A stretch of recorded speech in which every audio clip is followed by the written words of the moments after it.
প্রিয় উচ্চ মাধ্যমিক ছাত্রছাত্রীরা, তোমাদের উচ্চ মাধ্যমিক 2024-এর দর্শন পরীক্ষা মানে ফিলোসফির পরীক্ষার আর মাত্র কয়েকটা দিন বাকি।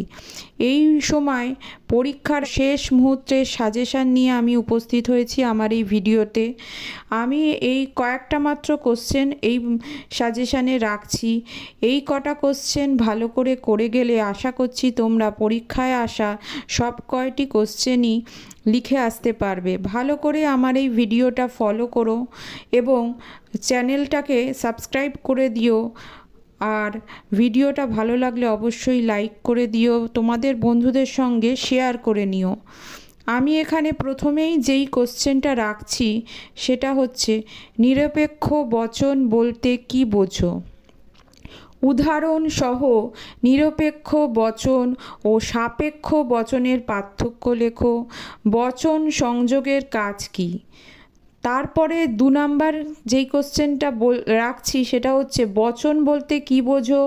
গুণ এবং পরিমাণ অনুসারে বচনের শ্রেণীবিভাগ করো।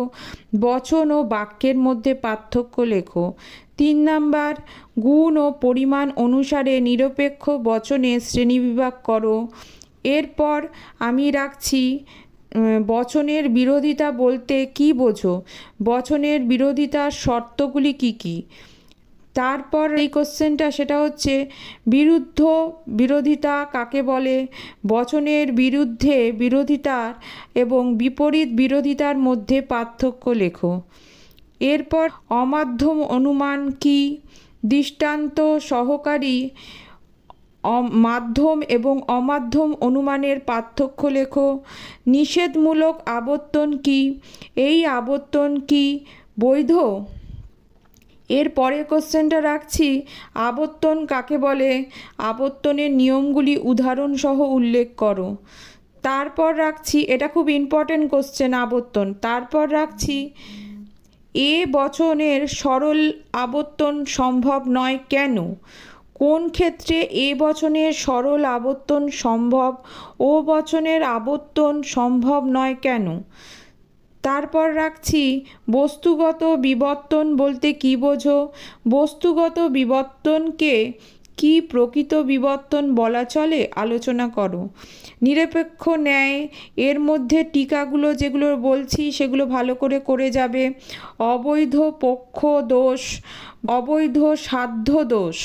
তারপর বলছি নিরপেক্ষ ন্যায় খুব ইম্পর্টেন্ট। উভয় আশ্রয় বাক্য নঙর্থকজনিত দোষ। তারপর রাখছি, পক্ষপথ হেতু এর কাজ।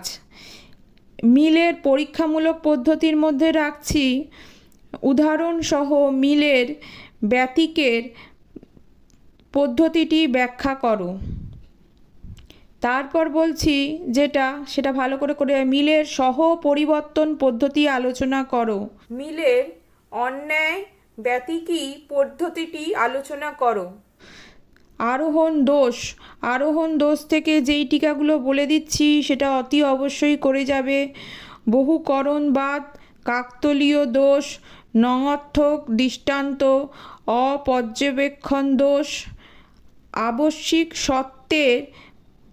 আবশ্যিক সত্যকে সম্পূর্ণ কারণ হিসেবে গণ্য করার দোষ, অবৈধ সামান্যীকরণ দোষ। এই কটা কোশ্চেন তোমরা খুব ভালো করে গেলে আশা করছি তোমরা পরীক্ষায় সব কয়টি কোশ্চেনই কমন পাবে এবং সব কয়টি কোশ্চেনই খুব ভালো করে লিখে আসতে পারবে।